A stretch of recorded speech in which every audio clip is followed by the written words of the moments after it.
Hi friends, അങ്ങനെ ദീർഘകാലത്തെ പ്ലാനിങ്ങിന് ശേഷം ഗോവയിലേക്ക് പോവുകയാണ്.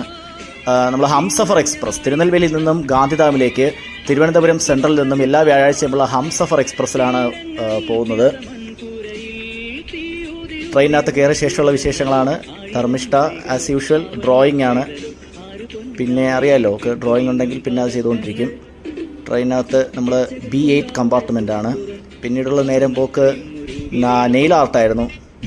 ഓക്കെ, കാണുന്നതായിരിക്കും. ഞാൻ nail art with my wife and then daughter.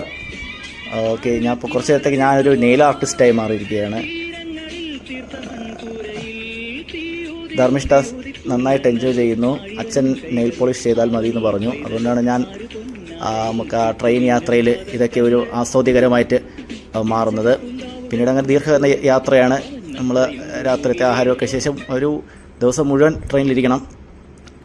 അടുത്ത ദിവസം രാവിലെ 6 മണിയോടടുപ്പിച്ച് നമ്മൾ മഡ്ഗാവ് സ്റ്റേഷനിലെത്തിയിരിക്കുകയാണ്. മഡ്ഗാവ് നമുക്കറിയാം, Goa party capital of India. എന്നിട്ട് നമ്മൾ ക്യാബ് വന്നു. റെയിൽവേ സ്റ്റേഷൻ്റെ ഫ്രണ്ടിൽ തന്നെ പ്രീപെയ്ഡ് ടാക്സി കൗണ്ടറുണ്ട്. അതിൽ നമ്മൾ ബുക്ക് ചെയ്തു. നോൺ AC കാറാണ്. അതിൻ്റെ ആവശ്യമുണ്ട്. രാവിലെ ക്ലൈമറ്റാണ്. നമ്മൾ സ്റ്റേ ചെയ്യുന്ന ഇവിടെ വേവ് ക്രസ്റ്റ് മോർജി